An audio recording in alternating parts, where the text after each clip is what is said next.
The door closed with a sound that held no anger. Anger would have meant passion, would have meant someone still cared enough to slam it. This was just the quiet click of a mechanism completing its function. A lock catching. Finality. Ethan Brooks stood on the cracked concrete porch of the Miller house, 18 years old by 3 weeks, and felt the weight of that click settle into his bones like winter cold. Beside him, his sister Riley gripped the strap of her worn unicorn backpack so tightly her knuckles had gone white. She was 15, all sharp angles and dark eyes that had seen far too much for someone who should still believe in magic. The October sky hung overhead flat and washed out gray, promising rain it couldn't be bothered to deliver. Just hanging there. Indifferent. That's how Ethan felt. Numb. Like a wire that had carried too much current and finally fused. At his feet sat 2 duffel bags. Everything they owned in the world fit into 2 duffel bags. 5 years of foster care, 3 different homes, and this is what remained. Clothes that didn't quite fit. A few paperback novels with broken spines. A framed photograph of their parents, the glass cracked in one corner. And a shoebox. The shoebox was the heaviest thing Ethan carried, though it weighed almost nothing. Inside were the worthless, priceless things. Movie ticket stubs from the one time he'd scraped together enough money to take Riley to see something happy. A smooth river stone she'd found at a park during a rare good day. A birthday card from their grandfather sent 5 years ago, with a crisp $20 bill inside. And a bullet casing. The bullet was from Korea, 30-06. Their grandfather Thomas had given it to Ethan when he was 12 during that one awkward visit after their parents died. The old man had pressed it into Ethan's palm and closed the boy's fingers around it. From Chosen Reservoir, he'd said, his voice rough as gravel. Coldest battle in American history. Keep this, son. Reminder that some things are worth fighting for. Then he'd left. Just like that. No explanation. Just annual birthday cards in the growing silence of abandonment. Ethan pulled the shoebox from his bag, now fingers finding the bullet casing by touch alone. The brass was warm from his body heat. He squeezed it, letting the hard edges press into his palm. Some things are worth fighting for. Mrs. Miller had been apologetic in her way. This morning she'd stood in the kitchen twisting a dish towel, unable to meet his eyes. It's just not working, Ethan. With your birthday past, the agency said it's better to make a clean break. They have a place for Riley, a good one. A clean break, like they were a cracked plate you just toss in the trash. Like 5 years meant nothing. Like the promise Ethan had made to Riley the night their parents died meant even less. That night came back to him now in fragments. The police officers at the door, their faces professionally sympathetic. The words that made no sense. Accident, highway, didn't suffer. Riley's hand in his, so small and cold, trembling. Her looking up at him with those big dark eyes, asking without words if it was true, if their whole world had really just ended. He'd held her that night, 13 years old, holding his 10-year-old sister while she sobbed herself into exhausted sleep. And he'd whispered into her hair, "I won't let anything happen to you, I promise. We'll always be together." It was the one promise he had left to keep. "They're not taking you," Ethan said, now more to himself than to Riley. She finally looked up at him, her expression unreadable. She didn't ask where they were going, didn't cry. She just trusted him. And the weight of that trust was heavier than both duffel bags combined, heavier than all their years in the system, heavier than everything except the promise itself. They walked away from that house, from that street with its identical lawns and judging windows. Each step felt like stepping into a void. They were 2 ghosts haunting a world that had already buried them. The Greyhound station smelled of disinfectant and diesel and quiet desperation. It was a cathedral for people going somewhere else or people with nowhere to go at all. The distinction didn't matter much. Ethan and Riley fit into both categories. They found a bench, hard-molded plastic that seemed designed to prevent comfort, prevent rest, prevent anyone from staying too long. The departures board clattered overhead destinations, flipping with mechanical precision. Chicago, Denver, St. Louis, names on a map that meant nothing to them except distance. Ethan unzipped his duffel and pulled out the shoebox. His hands moved with the careful deliberation of ritual, lifting out the bullet casing, the smooth stone, the ticket stubs. Beneath them all lay an envelope. It had arrived 3 weeks ago, official looking, Return address from Henderson and Associates Attorneys at Law Harmony, Missouri. He'd almost thrown it away. Another piece of paperwork from a world that seemed determined to reduce human lives to forms and signatures. But something had made him open it. The letter was dense with legal language, the kind designed to make you give up before you finished reading. But the core message was simple enough. Their grandfather, Thomas Brooks, had died 14 months ago. August 2023. The letter had taken over a year to find them, bouncing through the foster care system's bureaucracy. Thomas Brooks had left them something, his only asset, 5 acres of land in Sparrow Creek, Missouri. But the land came with complications. Tax liens totaling $12,400. A private debt of $22,800 owed to something called Thorn Capital Investment, LLC. The letter's conclusion was clear. The property had effectively zero market value. The attorney Clayton Henderson recommended they sign the enclosed abandonment form. Let the county seize it for back taxes. It would be cleaner that way. Cleaner. That word again. Ethan had shoved the letter into the shoebox with everything else that hurt too much to think about. A piece of worthless land from a grandfather who hadn't wanted them. It meant nothing, but now sitting in this bus station with Riley shivering beside him and $243 folded in his pocket, it felt different. It felt like something. A name on a map. A place. Maybe the only place they had. "Riley," he said, voice low, "do you remember Grandpa Thomas?" She shook her head, pulling the unicorn backpack tighter against her chest. "Just the picture, the one with the big fishing pole." "He had land," Ethan said, holding up the letter, "out in the country. The letter says it's not worth anything, but it's land. It's a place." Her eyes searched his, looking for something to hold on to. "A place for us." "Maybe," he said. The word tasted like a lie and a prayer at the same time. "Maybe it's a place to start." He looked up at the departures board. Sparrow Creek wasn't listed, but a town called Harmony was. 20 miles away. A bus leaving in 1 hour. It felt like a sign. Stupid, desperate, probably imaginary, but it was the only sign they had. Ethan stood. "Stay here, don't talk to anyone." He walked to the ticket counter, the crumpled bills in his hand feeling thin and inadequate. The man behind the plexiglass looked bored in that particular way of people who've seen too much human misery to care anymore. "2 tickets to Harmony, Missouri," Ethan said. Keyboard clicks. "One way? That'll be 186. Ethan flinched. Almost everything they had. For a one-way ticket to a place they'd never been to find land that was worth nothing. It was the stupidest gamble of his life. But his grandfather's words echoed in his head. The ones from that day, 12 years ago, when the old man had given him the bullet. Not just about fighting, there'd been more. A man isn't measured by what he says, son. He's measured by what he builds with his own 2 hands. That's the only legacy that matters. Ethan pushed the money under the glass. Okay. The tickets printed. He walked back to Riley, the thin paper rectangles in his hand, and felt a strange calm settle over him. It was the calm that comes after you've made a decision so reckless, there's no point worrying anymore. You've already jumped off the cliff. All you can do is wait to see if you land or just keep falling. "Harmony," he said, handing her a ticket. "It's a start." She nodded, and for the first time since the door clicked shut, a small, tentative smile touched her lips. It was enough. It had to be. The bus groaned out of the station like a dying animal, finding one last burst of strength. They sat near the back, the blue-tinted window cool against Ethan's forehead. City lights smeared past, then thinned, then fell away, completely replaced by the endless dark ribbon of highway. Streetlights gave way to occasional porch lights, then just darkness punctuated by the rhythmic sweep of headlights. The world outside became abstract, unreal. They could have been traveling through space, through time, through nothing at all. Riley fell asleep within the first hour, her head resting on Ethan's shoulder, her breathing slow and even. For a little while, she was just a kid again.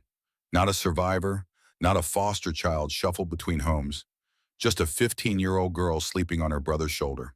Ethan watched her, the fierce protective love he felt manifesting as a physical ache in his chest. He had to make this work. There was no other option. The system wanted to separate them, put her in a better home, while he aged out into whatever came next. But he'd made a promise. And promises to the dead, to yourself, to the people you love, Those are the only things that matter when everything else is stripped away. His mind drifted to their parents. He could barely conjure their faces anymore without the photograph. Time and grief had worked like sandpaper, smoothing away the sharp details until only soft impressions remained. What he remembered most were feelings. The feeling of his father's rough, calloused hand holding his. The sound of his mother's laugh, a sound he hadn't heard in 5 years, but could still feel in his bones. The way she'd hum while making breakfast on Sunday mornings, sunlight streaming through the kitchen window. They'd been good people. They'd loved their children. And then in the space between one heartbeat and the next, between the screech of tires and the sound of metal crumpling, they were gone. The system that caught Ethan and Riley was supposed to be a safety net. That's what they called it, but it felt more like a cage. 3 homes in 5 years. The first family had been elderly, kind, but overwhelmed. The second had too many other foster kids, and Riley got bullied, came home with bruises she wouldn't explain. The Millers had been the last stop. The Millers ran their foster home like a business. Clean, efficient, emotionally distant. They checked all the right boxes for the state, but provided nothing that mattered. No warmth, no sense of home. Just a roof and meals, and the constant underlying message that this was temporary, that Ethan and Riley were temporary, that nothing about their situation was meant to last. Ethan had been too old, too quiet, too angry. A problem waiting to happen. His 18th birthday was their convenient solution. They hadn't wanted to separate the siblings, they said, but they were going to, would have, if Ethan hadn't taken Riley and walked away. It was probably kidnapping, another crime to add to his list of failures and desperate choices. But it was also the only right thing to do, the only promise that mattered. The bus smelled of stale air and the faint, sickly, sweet scent of the cherry air freshener dangling from the driver's mirror. A few other passengers were scattered throughout the seats, solitary figures lost in their own world's, faces illuminated by the glow of phones. They were a collection of lonely people moving through the night together, but entirely alone. Ethan pulled out the lawyer's letter again, reading the lines by the dim overhead light. Sparrow Creek. The name was gentle, pastoral. It sounded like something from a storybook. The reality he knew would be different. The letter mentioned tax liens, private debt, effectively nil value. What kind of grandfather leaves his grandchildren a piece of worthless, debt-ridden land? The anger Ethan felt toward Thomas Brooks was a familiar, dull ache. The old man had been there on the periphery of their lives, and he'd done nothing. When their world fell apart, he'd stayed away. It felt like a second abandonment this time, chosen rather than forced by death. And now this, a final posthumous shrug, a problem passed on to them disguised as inheritance. But what choice did they have? Go back and let the system tear them apart. Live on the streets, this land, this worthless inheritance was the only thread they had to hold on to. It was a destination, a purpose. It was better than nothing. Ethan must have dozed because he woke with a jolt as the bus slowed, air brakes hissing like a great beast settling to rest. A sign glowed in the headlights. Welcome to Harmony, population 1,254. It was still dark. The first hints of dawn were just a faint, bruised purple on the eastern horizon. The bus pulled into a deserted gas station that apparently doubled as the town's terminal. They were the only ones who got off. The bus pulled away, red taillights shrinking into darkness. The silence it left behind was absolute. Not city silence, which is really just a different kind of noise. This was deep rural silence, punctuated by the chirping of unseen crickets and the distant crow of a rooster greeting the coming dawn. The air was cold and clean-smelling of damp earth and pine. It was so completely different from the city that Ethan felt like they'd landed on another planet. A planet where the sky was bigger, the air cleaner, and the loneliness somehow more honest. The gas station was closed. A single flickering fluorescent light illuminated dusty windows and a handwritten sign that said, "Back at 7. They were hours early. Now what? Riley asked, her voice small in the vast quiet. She hugged her backpack to her chest like a shield against the unknown. We wait for the sun, Ethan said, trying to sound confident. Then we find someone who can tell us how to get to Sparrow Creek. They sat on the curb, their bags forming a small fortress around them. As the sky slowly brightened from purple to pink to pale watery orange, the world took shape around them. Harmony was small, A main street with a handful of brick storefronts, a post office, a diner with a buzzing neon sign that read "Eat" in red letters. There was no one around. It felt like a movie set after the crew had gone home. When the sun was fully up, a rusty pickup truck rattled into the gas station lot. An old man with a weathered face and a baseball cap got out, moving with the slow, deliberate pace of someone who'd done the same thing every morning for 50 years. He unlocked the station door and grunted what might have been a morning greeting as he passed them. Ethan took a breath and followed him inside. The place smelled of coffee and gasoline, an oddly comforting combination. "Excuse me, sir," Ethan said. The old man turned, eyes assessing them with the quick efficiency of someone used to reading strangers, taking in their bags, their tired faces, the desperate hope they were trying to hide. "We're trying to get to a place called Sparrow Creek," Ethan said. "Do you know it?" The old man grunted again, a sound that could have meant anything. He poured himself a cup of coffee from an ancient-looking pot. "Ain't much of a creek, and there ain't no sparrows," he said, his voice like gravel in a cement mixer. "Just a county road about 20 miles north." "Why you headed there?" "Nothing out there but dirt and disappointment." "We have family property there," Ethan said. The words felt strange on his tongue. Family, property, things that implied belonging, roots, permanence. The old man raised an eyebrow. "You must be the Brooks grandkids. Heard about you." The town was smaller than Ethan thought. Small enough that news traveled. Small enough that a dead man's family arriving was worth mentioning. "Yeah," Ethan said. "Ethan and Riley. Earl Morrison." The old man said, something softening slightly in his weathered face. "Your granddad, Thomas, he was a good man. Stubborn as a mule, but a good man. Worked hard, kept to himself, especially after your grandma Dorothy passed. But he was good people." It was the first time anyone had called Thomas Brooks a good man. It felt odd, like a puzzle piece that didn't quite fit Ethan's understanding of the grandfather who'd abandoned them. "Do you know the property?" Ethan asked. "Sure do. 5 acres off Route 9. Got an old Quonset hut on it.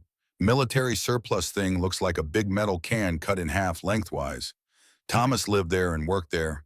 Haven't been touched in a year, maybe more." Earl took a sip of his coffee. "You really planning on staying out there?" "Yes, sir," Ethan said. Earl studied them for a long moment. Then he nodded slowly, like he'd made a decision. "Is there a bus that goes out that way?" Ethan asked. Earl laughed, a dry, rattling sound. "A bus, kid, you're lucky. This town has a gas station." "No bus. I can call Sally the taxi, but she'll charge you $50. $50. They had 57 left. "We don't have that much," Ethan admitted, his heart sinking. Earl looked at them again, that long, thoughtful look. He took another sip of coffee. "Tell you what," he said finally.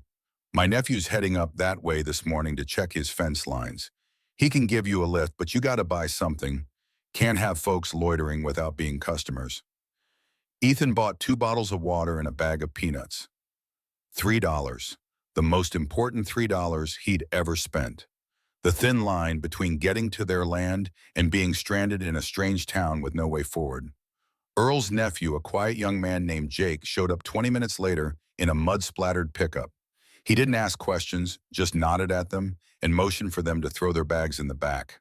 The ride was bumpy and mostly silent. They drove past fields and farms, the landscape growing wilder and more remote the further they got from Harmony. Civilization falling away like layers of an onion, revealing something older underneath. Something that didn't care about people or their problems. Finally, Jake slowed the truck and pointed. "That's it, the old Brooks place." He pulled over to the side of the gravel road. Ethan and Riley got out, grabbed their bags. Ethan looked where Jake was pointing. It was a 5-acre square of the world choked with weeds and saplings. A rusted barbed wire fence sagged in a losing battle against nature. And in the middle of it all, half hidden by overgrown trees, was the Quonset hut. It was bigger than Ethan had imagined.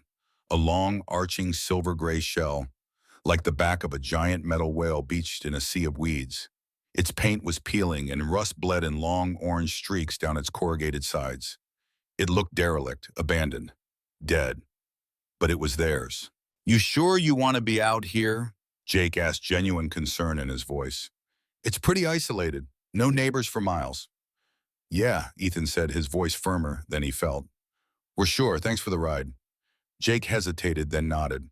All right, good luck. He got back in his truck and drove away, leaving them in a cloud of dust and another profound silence. They stood there on the side of the road, just Ethan and Riley and their bags staring at their inheritance. It's big, Riley said quietly. It's ours, Ethan replied. They pushed their way through the tall, wet grass, getting soaked to the knees. The air was thick with the smell of decay and damp earth. A faded hand-painted sign nailed to a post read, "Trespassers will be tolerated." A flash of their grandfather's humor, maybe. Or a message about the kind of man he'd been. The main door of the hut was a huge sliding panel secured with a heavy chain and a padlock crusted with rust. It was locked up tight. Of course it was. There was a smaller side door also locked. Now what? Riley asked. Frustration bubbled up in Ethan's chest. They'd come all this way, spent all their money for this. To be locked out of a rusty metal can in the middle of nowhere. He walked around the perimeter. The windows were high up and covered with grime. There was no way in. Near the back of the hut, he saw a pile of discarded junk. Old tires, broken pallets, and a long, heavy piece of rebar. An idea born of desperation formed in his mind. He picked up the rebar.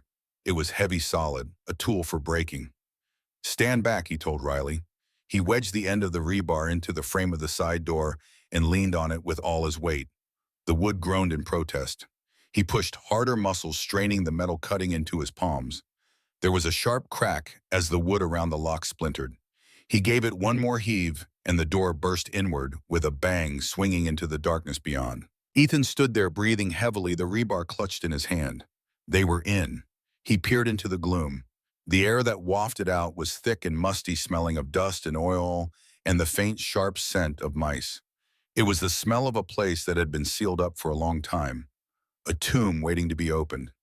"Hello," Ethan called, his voice echoing strangely in the cavernous space. Only silence answered. Taking a deep breath, he stepped across the threshold. Riley followed close behind. The inside of the Quonset hut was vast and shadowy. The only light came from the grimy upper windows and the open doorway, casting long, dusty beams through the gloom. The space was enormous, the curved metal ceiling soaring high above them like the inside of a cathedral built for work instead of worship. It was a workshop. A massive workbench ran along one wall covered in tools, jars of screws and nails, and the ghostly shapes of machines shrouded in dusty tarps. The concrete floor was stained with oil and littered with sawdust. It felt like the owner had just walked out one day and never come back. Time had stopped, but decay had continued. "Wow," Riley whispered, her voice full of awe. It was a mess, but it was an impressive mess. A space built for work, for making things, for the kind of labor that leaves marks on your hands and pride in your chest. In one corner, there was a small, partitioned area. They walked over to it. It was a makeshift living space. A cot with a thin, stained mattress. A small wood-burning stove. A hot plate. A single wooden chair next to a small, rickety table. A few canned goods lined up on a shelf, dusty and expired. "This is where he lived," Riley said softly. "Grandpa, not in a house, but in a corner of his workshop." The thought sent a strange pang through Ethan. A lonely man dying in this metal shell, thinking he had failed the grandchildren he'd pushed away to protect. As his eyes adjusted to the dim light, Ethan saw it. Tucked under the massive workbench, almost hidden in the shadows, was a green metal footlocker. Old Army issue style with heavy latches and a place for a padlock, which thankfully was missing. "Ethan, look," Riley said, pointing. He knelt down and pulled it out. It was heavy. A layer of dust covered the top. He wiped it away with his sleeve. In faint stenciled letters, it read, "T. Brooks, C. Thomas Brooks, U.S. Army, Private First Class. His grandfather's rank in the war. Korea. Chosen Reservoir." The bullet in Ethan's pocket suddenly felt heavier. His heart started to beat a little faster. This was different from the tools and the junk. This was put away, hidden, personal. With trembling fingers, Ethan worked the stiff metal latches. They groaned open with a rusty screech. He lifted the heavy lid. The air that rose up smelled of old paper and cedar. Inside, neatly packed, were treasures. A stack of envelopes tied together with twine addressed simply to Ethan. Not Ethan Brooks, just Ethan. Like a letter from family. A folded wool blanket, military green. A small leather-bound journal. and a tin box full of old black and white photographs. Ethan lifted the stack of letters out. It was heavy. Underneath, Riley picked up the tin box, opening it carefully. Inside were photos of people they didn't recognize. A young woman with their mother's eyes. A man in a soldier's uniform, young and smiling. Their grandfather, before life had worn him down to the bitter end. Ethan turned his attention back to the letters. He untied the twine with shaking hands. The top envelope had just his name on it. The handwriting was strong, slightly slanted. An old man's writing, but steady. Not the trembling script of someone weak. Ethan opened it. The paper was thick and yellowed. He began to read aloud, his voice rough with emotion he couldn't quite control. Ethan, if you are reading this, it means I am gone. It also means you found your way here. I hoped you would. I'm not good with words, kid. Never have been. I'm better with my hands.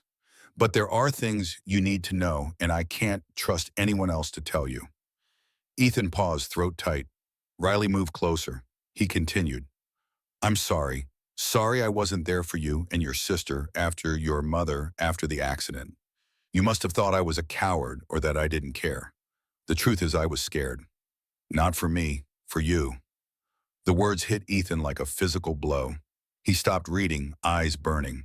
All these years he'd carried the story of being abandoned, of being unwanted.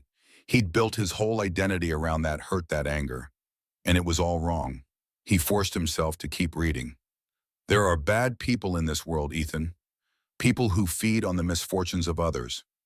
I made a mistake a long, long time ago. A deal to save this land, to save our family. It was a mistake that has haunted me ever since.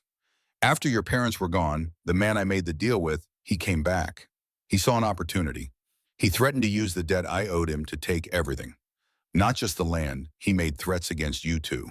Said you'd be better off in the system, but that he could make sure it was the worst parts of the system. Ethan's hands tightened on the paper. A faceless threat suddenly had context. The private debt from the lawyer's letter had a face now, a voice, a malicious intent. So I did the only thing I could think of to protect you. I pushed you away. I made myself small. I let the state take you because I believed you would be safer with them than you would be with me. As long as I was in your life, you were in danger. It was the hardest thing I've ever had to do. It broke what was left of my heart. Ethan had to stop. His eyes were burning. He squeezed them shut, but couldn't stop the tears from leaking out. 5 years. 5 years of believing he'd been abandoned. 5 years of anger at a dead man who'd been trying to protect them. Ethan, what's wrong? Riley asked, her voice soft with concern.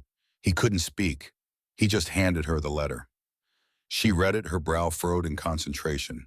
When she finished, she looked up at him, her own eyes shining with tears. She didn't say anything. She just leaned against him. And they stood there in the dusty, silent workshop, mourning a man they'd never really known and a story they'd never understood. The grandfather Ethan had resented for years was replaced in his mind by a tragic, lonely figure. A man hiding in a metal hut, selling what he could, scraping by trying to shield his grandchildren from a danger he'd created through one desperate mistake decades ago. The anger dissolved, leaving only a hollow ache of grief in its place. Grief for him, grief for the years they'd lost, grief for the relationship that could have been. Ethan wiped his eyes and picked up the letter again. His voice was steadier now. I've been living out here selling off what I can, saving every penny, trying to find a way out. But my time is running out. This land is all I have left to give you. It's not much, I know. The county wants its taxes and he wants his pound of flesh. But this place, it's in our blood. Your great-grandfather built this workshop with his own hands. Don't let them take it. Ethan's breath caught. Don't let them take it. Not a request, a charge, a mission. There is a last resort, a way to fix this, but it's hidden. You'll have to be smart. You'll have to be brave. Look under the cold floor where the work gets done. That's all I can say. Be careful, Ethan. Trust no one but your sister. The choice will be yours. With love, Grandpa Thomas. There was a postscript at the bottom, the handwriting more cramped like it had been added later. P.S. Do you remember the bullet I gave you from Chosen? I kept it as a reminder that even when everything seems lost, if you keep fighting, you can survive. Sometimes survival is the victory.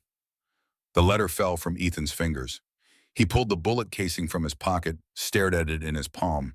A piece of metal that had been fired in anger half a world away, kept by a soldier, given to a grandson, carried through foster homes and bus stations, and finally here, to this moment. Look under the cold floor where the work gets done. Ethan looked around the vast, cluttered workshop. The entire place was for work. The floor was all concrete, all cold. What did he mean? What does it mean? Riley asked, echoing his thoughts. I don't know, Ethan admitted, but we're going to find out. The sun was setting now, the temperature inside the hut dropping fast. They were cold, hungry, down to $54, in the middle of nowhere with a cryptic letter and a Quonset hut full of ghosts. But they had something else now, too. They had a story. They had a reason. They had a mission from a dead soldier who'd sacrificed everything trying to protect them. Ethan gathered scrap wood from a pile in the corner and loaded it into the small wood-burning stove. He found lighter fluid and matches on the workbench. The first few attempts failed, filling the small living area with acrid smoke. But finally a small flame caught, then another. Soon a cheerful crackling fire was blazing in the stove, pushing back the cold and the darkness. Its light danced on the metal walls, making shadows jump and play. It was a small victory, but it felt monumental. It was the first thing they'd built here, the first bit of warmth they'd created for themselves. They huddled around it, sharing the last of the peanuts and a bottle of water. The firelight flickered on Riley's face, her expression serious. What does it mean? She asked again. Under the cold floor where the work gets done. I don't know, Ethan said. He looked around the main workshop area, now barely visible in the gathering darkness. Where would he have done his most important work? But he was too tired to search now, too overwhelmed by everything that had happened. The door closing, the bus ride, finding this place. The letter that rewrote 5 years of anger and abandonment into something else entirely. They slept that night on the cot, huddled together under the military blanket from the footlocker, the fire slowly dying to embers. Outside, the Missouri night pressed against the metal walls. Inside, 2 orphans slept in their grandfather's workshop, dreaming of soldiers and secrets and second chances. Tomorrow they would search. Tomorrow they would solve the mystery. Tomorrow they would begin to understand what Thomas Brooks had left them. But tonight, for the first time in 5 years, they slept on their own land, in their own place. The beginning of something that might, if they were brave enough and strong enough, become home. Morning came cold and gray, seeping through the grimy windows like dirty water. Ethan woke to find the fire dead, just ash and a few stubborn embers that glowed faintly when he breathed on them. Riley was still asleep, curled tight under the blanket, her breath misting in the frigid air. He added wood carefully, coaxing the embers back to life. The wood was damp and reluctant, but eventually it caught. Flames rose, pushing back the cold inch by inch. Small victories. That's what survival was built on. They shared a can of beans for breakfast, eating it cold because heating it seemed like too much effort, too much precious fuel. The beans were thick and congealed, tasting of tin and desperation. But they were food, and food meant another day. Riley scraped the last of the beans from the can with her finger, then looked at him with those dark, serious eyes. We need to find what Grandpa hid. Ethan nodded. The cryptic message from the letter echoed in his mind. Look under the cold floor where the work gets done. They stood in the main workshop, looking at the expanse of concrete. In daylight filtered through the dirty windows, the space looked even larger. More impossible. Finding a hidden compartment in all this concrete would be like finding a specific grain of sand on a beach. The largest machine sat in the center, still covered with his tarp. Ethan pulled the covering away, dust billowing into the air like a small explosion. It was a massive metal lathe bolted directly into the concrete.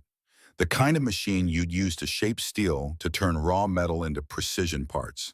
Important work.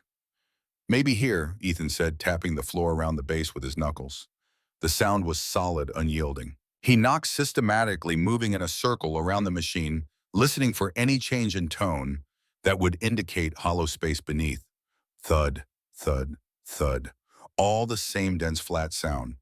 They spent the next hour doing this throughout the workshop, moving methodically like archaeologists searching for a tomb, tapping, listening, hoping for that telltale hollow echo.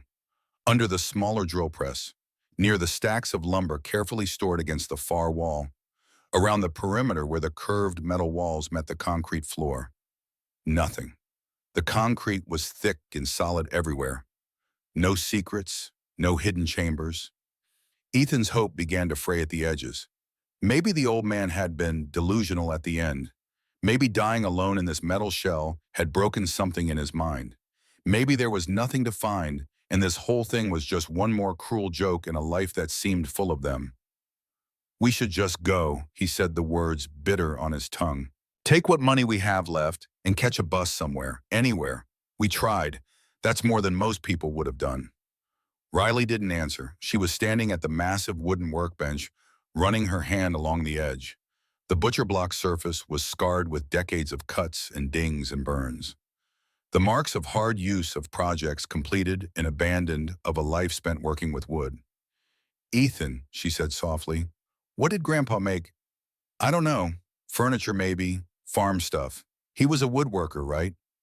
She pointed to the collection of hand planes, chisels, and saws arranged with almost military precision on a rack above the bench. Tools for patient, detailed manual work. Tools for a craftsman, not just a laborer. The letter said he was better with his hands than with words.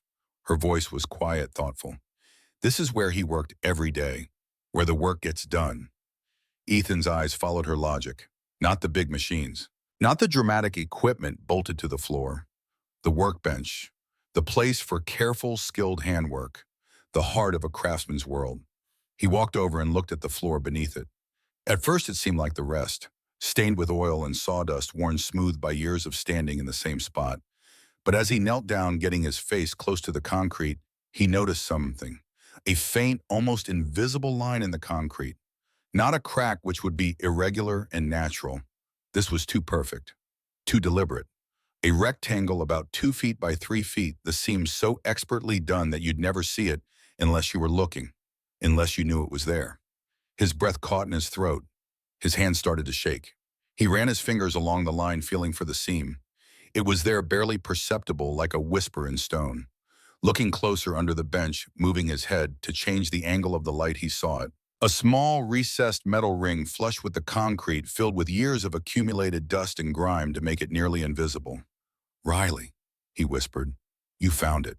Her eyes went wide. She dropped to her knees beside him.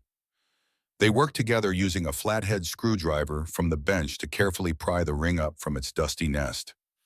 It was stiff, corroded by time and moisture, but it moved, slowly, grudgingly. Ethan hooked his fingers through the ring and pulled with all his strength. Nothing. It didn't budge even a millimeter.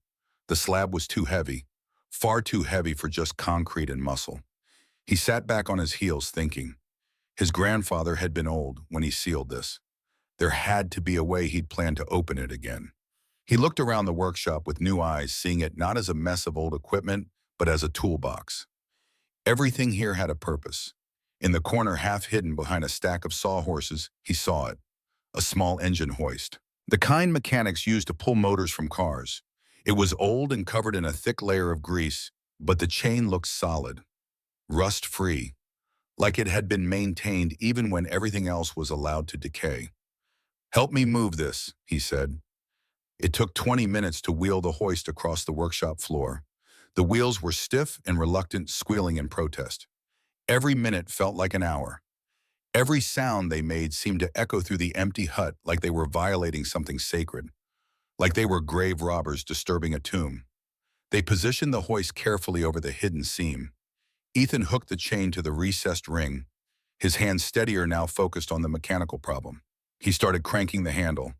The chain went taut, groaning under the strain. The hoist frame creaked. For a long moment, nothing happened.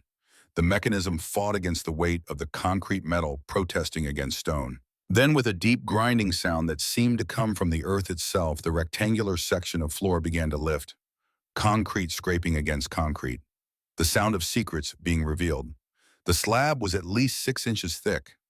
Solid concrete reinforced with rebar.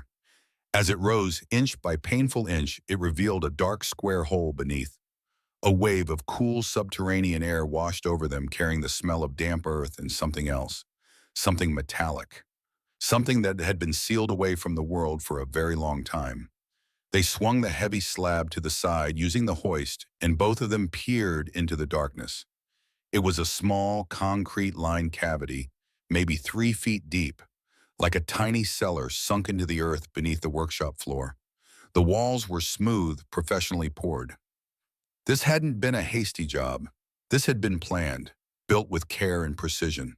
And nestled inside it, protected from moisture and time and prying eyes, was a large black military-style Pelican case.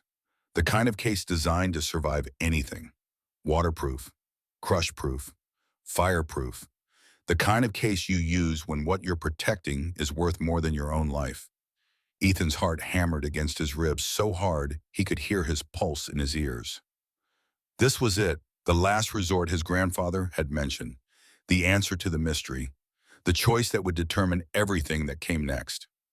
He reached down and lifted the case out. It was heavy but manageable, maybe 40 pounds, dense with whatever secrets it contained. It had 2 sturdy latches on the front, industrial strength, sealed tight against the passage of time. He laid it on the floor between them and looked at Riley. Her face was pale in the dim morning light, her eyes huge and dark and afraid and hopeful all at once. They'd come so far, risked so much, spent everything they had on a desperate gamble. And now in this moment, everything was about to change, one way or another, for better or worse. There was no going back after this. Ethan took a deep breath, trying to steady himself. Then he unsnapped the latches. They opened with a satisfying, airtight hiss, the rubber seal breaking after years of patient waiting. He lifted the lid. Inside the case was lined with dense foam custom cut to protect its contents. Sitting in carefully shaped depressions were 3 things that would change their lives. The first was money. More money than Ethan had ever seen in his life. A thick stack of $100 bills wrapped in bank bands, the paper still crisp despite the years. His mind, trained by a childhood of poverty, of counting every dollar and stretching every meal, immediately started calculating. Had to be at least 20,000, maybe 30, maybe more. Enough to disappear. Enough to start over somewhere far away from here. Enough to give Riley everything she'd been denied. Education, safety, a future that didn't involve sleeping in a metal shell and burning pallets for warmth. The second item was another stack of letters bound with the same kind of rough twine as the first. The top envelope was addressed simply in that same strong slanted handwriting, "To my grandchildren." The third was a thick manila folder bulging with documents, legal papers, what looked like deeds, a handwritten ledger, the pieces of a puzzle that Ethan was only beginning to understand. He picked up the letter first. His hands were steadier now. The initial shock had passed, replaced by something else. A focused calm, a need to know the whole truth before making any decisions. His grandfather had hidden this for a reason, had sacrificed years of his life to protect them and prepare this moment. The least Ethan could do was understand it completely. He sat on the cold concrete floor. Riley settled beside him, close enough that their shoulders touched. He could feel her trembling slightly, whether from cold or emotion he couldn't tell. Probably both. He began to read aloud, his voice rough with emotion he couldn't quite control. "My dearest Ethan and Riley, if you have found this, you have proven yourselves smarter and more stubborn than I even hoped. I am proud of you. What you have found is a choice, the hardest choice you may ever have to make. But before you can choose, you need the whole truth." Ethan paused, looking at Riley. She nodded for him to continue. Her hand found his squeezed tight. "The man I told you about in my first letter, his name is Marcus Thorne. Back when your mother was just a girl, maybe 10 years old, a bad blight hit the farms around here. Corn blight, wiped out entire crops across 3 counties. I was close to losing everything. The bank wouldn't help. They said I was too much of a risk, that the land wasn't worth their investment. I was desperate, facing foreclosure, facing the loss of everything my father had built." The words were matter of fact, but Ethan could hear the shame beneath them. A man who'd made one mistake and spent the rest of his life paying for it. Thorne showed up like a savior, like an angel sent to rescue me. He ran a private investment firm called Thorne Capital. He gave loans to farmers like me when nobody else would. The interest was high, 18.9%, but I was desperate. I would have signed anything, and that's exactly what I did. I signed the papers without reading the fine print. That was my mistake. The mistake that would haunt me for the rest of my life. Ethan felt his jaw tighten. He could see where this was going. The fine print gave him rights to the land if I ever defaulted, not just lien rights like a normal bank, full ownership rights. And the loan was structured so it was almost impossible to pay off. The interest compounded monthly. There were fees buried in the terms, balloon payments, clauses that let him change the terms unilaterally. It was a trap, and I walked right into it with my eyes wide shut. A predator. That's what Thorne was. A predator who fed on desperate people, who used their hope against them. I spent 20 years paying him. 20 years. $847 every month. I barely kept my head above water. When your mother and her husband, when your parents passed in that accident, I was destroyed. For 3 days, I couldn't function. I forgot everything, including the payment that was due. I missed it by 1 day. Just 1 day. And that's all Thorne needed. Ethan felt Riley stiffen beside him. They'd never known the details of how the accident had affected their grandfather. He'd seemed so distant, so cold. But maybe that coldness had been grief too deep to show. He came to me personally 3 weeks after the funeral, stood right where you're probably standing now, and told me his real plan. He didn't just want the land anymore. He was working for a development company called Ridgeview Estates. They wanted to buy up all the land along this ridge, dozens of properties to build luxury vacation homes. But they wanted it cheap, dirt cheap. So Thorne's job was to squeeze the old owners, to use their debts he'd engineered to force them to sell for pennies on the dollar. The picture was becoming clearer, uglier, a systematic scheme to steal land from people who'd lived on it for generations. When I refused to sign over the land, he made it personal. He made threats, not vague threats, specific ones, about you two, about how easy it would be to make phone calls to ensure your placement in the foster system went from bad to worse. He said he had connections, people who owed him favors. He said he could make your lives a living hell and no one would ever know he was involved. Ethan's hands tightened on the paper, crumpling the edges. I believed him. Maybe I was a coward. Maybe a braver man would have fought, would have gone to the police or a lawyer or the press, but I looked at you two so small and broken by loss, and I couldn't risk it. So I made my own deal with the devil. I would disappear from your lives, become a ghost, make you wards of the state where it would be harder for him to touch you, where his influence would be diluted by bureaucracy. In return, he would hold off on collecting the debt. He thought I'd eventually die, and the state would let the property go for back taxes, which his company would then snap up at auction for nothing. He thought he was being patient, thought he was playing the long game, thought he was winning. But their grandfather had been more stubborn than Thorne realized, more strategic, more determined. I spent the last 5 years of my life living like a hermit in this workshop, selling off everything I could, tools I'd collected over decades, equipment, my truck, Dorothy's jewelry. I ate from cans. I lived without heat half the time. I saved every single dollar. And I built a case. I documented everything. I talked to other farmers he'd destroyed. I gathered evidence. I spent 5 years preparing this moment. Ethan looked at the money again, seeing it differently now. Not just cash, blood, sacrifice. 5 years of a lonely man's life reduced to stacks of bills. The money in this case is exactly $35,000. It represents every cent I could save, every sacrifice I could make. It is enough for you to take your sister and go somewhere new, somewhere safe. Start a life away from all of this, away from Thorne and his schemes, away from this burden I'm placing on your shoulders. No one would blame you for choosing that. I wouldn't. It's what any rational person would do. Riley made a small sound beside him. Ethan kept reading, his voice getting stronger. Or you can use it for something else. According to my calculations, $35,000 is almost exactly the amount needed to pay off the remaining principal on Thorne's loan and the back taxes owed to the county.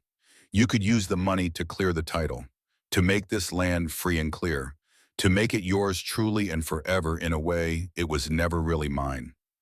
The choice laid out with brutal clarity. If you choose to pay the debt, it will mean you have nothing left. You will have to start from scratch in this old hut with nothing but your own two hands and whatever skills you can learn. It will be a hard life, the hardest life. Winters here are brutal. Money will be scarce. You'll work until your hands bleed and still struggle to make ends meet. I won't lie to you about that. Ethan could feel the weight of those words, the honesty, no false promises. But it will be your home. This land will be your anchor in the world. Your inheritance not in money, but in something that can't be taken away once you own it free and clear. Thorn will be gone because all he wants is the money. He doesn't care about the fight. He'll take his payment and move on to the next desperate person. And you'll have this, 5 acres, a workshop full of tools, a chance to build something that matters. The letter continued and Ethan's voice grew quieter. In the folder, you'll find the original loan agreement and a ledger of all my payments, every single one recorded in my own hand. You'll also find the evidence I gathered about Thorne's other deals with farmers in this county. Affidavits, copies of loan documents, a pattern of predatory lending that spans 2 decades. He's careful, he keeps it all technically legal, but the pattern is there if you know how to look. Ethan paused, looking at the folder. Evidence, ammunition. I cannot make this choice for you. I have no right to. I already stole 5 years of your childhood by staying away. I won't steal your future by demanding you choose one path over another. This has to be your decision, yours and Riley's. Do you run towards safety, or do you stand and fight for a home? Do you take the easy path or the right one? Only you can answer that. The letter was almost finished. Ethan's throat was tight. Whatever you decide, know that I love you both. Know that everything I did, every hard choice I made, I did to get you to this very moment, to give you back the choice that was stolen from me 40 years ago when I signed those papers without reading them, to give you the freedom to choose your own path. That's the only inheritance that really matters. Ethan's voice cracked on the last lines. Your loving grandfather, Thomas Brooks, Private First Class U.S. Army Korean War. Korea taught me that survival isn't about being the strongest or the smartest. It's about being willing to stand when others fall, about making the hard choice when the easy one is right there in front of you. I hope I've taught you that too. There was a postscript added in shakier handwriting like it had been written later. Maybe days or weeks later. P.S. Whatever you choose, remember this. Honor isn't about winning. It's about the willingness to stand when it would be easier to sit down. It's about building something that lasts longer than you do.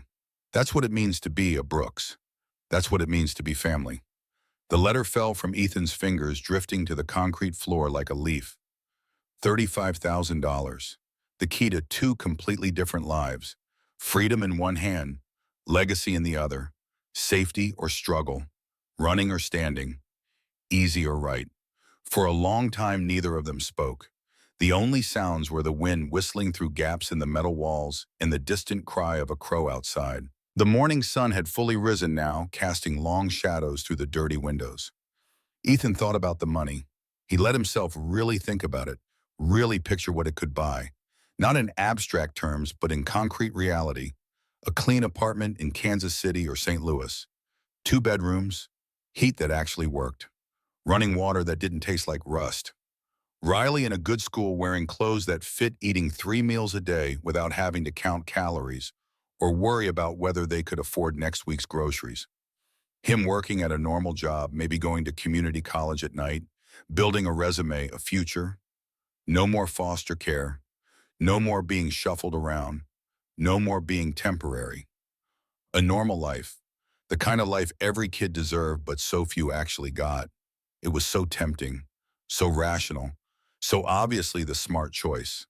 But then he looked around the Quonset hut, really looked at it, not seeing the rust and decay, but seeing the potential underneath. The massive workbench, scarred with decades of use. The tools on the walls, each one carefully maintained, waiting to build something new. The space itself huge and open, ready to be filled with creation instead of abandonment. He looked at the photographs Riley had spread out from the tin box. Their grandmother Dorothy standing in front of this very building when it was new, when the metal was still shiny and the future was still bright. She was laughing in the photo, her whole face lit up with joy. She looked like she belonged here. He thought about his great-grandfather, whom he'd never met, building this workshop with his own hands after coming home from some war Ethan didn't even know the name of, pouring the concrete floor, raising the metal walls, creating a place where he could work and build and make things that would last. He thought about Thomas Brooks, his grandfather, spending his last 5 years alone in this cold metal shell, eating coal beans, burning scraps for warmth, saving every penny, not for himself, for them, so they could have this choice, this one moment of freedom to decide their own fate. This wasn't just worthless land, it was a story of struggle and mistakes, yes, but also of fierce, stubborn, protective love, of people who built things with their hands and believed that mattered, of standing your ground even when it would be easier to run. To take the money and leave would be to tear out the last page of that story and throw the book away, to say that none of it mattered, that their family's history was just a burden to escape from rather than a foundation to build on. But to stay, God to stay, felt insane. They had nothing. They knew nothing about living like this. They'd be starting with less than zero, just this land, this metal shell, and whatever they could teach themselves. It would be cold in the winter and hot in the summer. Money would always be tight. There would be no safety net, no backup plan. If they failed, they'd fail hard and publicly and completely. They might starve. They might freeze. They might discover that sentiment is a poor substitute for survival skills, and that loving a place doesn't make it love you back. But it would be theirs. "What do you think?" Ethan finally asked Riley, his voice quiet. Not pushing, not leading, genuinely asking. She didn't answer right away. She picked up the tin box of photographs and pulled one out, the picture of their grandmother. Dorothy was young in the photo, maybe early 20s, standing with her hands shading her eyes from the sun. The Quonset hut behind her looked new, the metal gleaming a fresh beginning. Riley studied the photo for a long moment, her expression serious. "Is that Grandma?" she asked, though she must have known the answer. Ethan took the photo, turned it over. On the back, in faded blue ink, it said, "Dorothy Brooks, 1975. First day at the workshop. Our beginning." "Yeah," he said, "I think so." Riley held the photo with both hands like it was something precious, something fragile that might blow away if she wasn't careful. "She looks happy," Riley said softly, "like she belongs here, like this place made her happy." She looked up at Ethan then, and her eyes were clear, certain, no doubt in them at all. "I want to belong somewhere, Ethan. I'm so tired of being temporary, of living in other people's houses and sleeping in other people's beds, and knowing that at any moment they could decide I don't fit anymore. I want a place that's mine, that's ours, even if it's hard, even if it's just this." She gestured around at the workshop, at the rust and decay and overwhelming magnitude of the work it would take to make this livable. "I want to belong somewhere." And that was it. That was the answer. All the logic, all the fear, all the rational arguments for taking the money and running, they all crumbled in the face of those 5 simple words. "I want to belong somewhere." Ethan had been so focused on protecting Riley, on keeping her safe, on making sure she had food and shelter and a future. He'd forgotten, or maybe never fully understood, what she really needed. Not just safety, roots. A place where she could put her things on a shelf and know they'd still be there tomorrow. Where she could hang a picture on the wall without asking permission.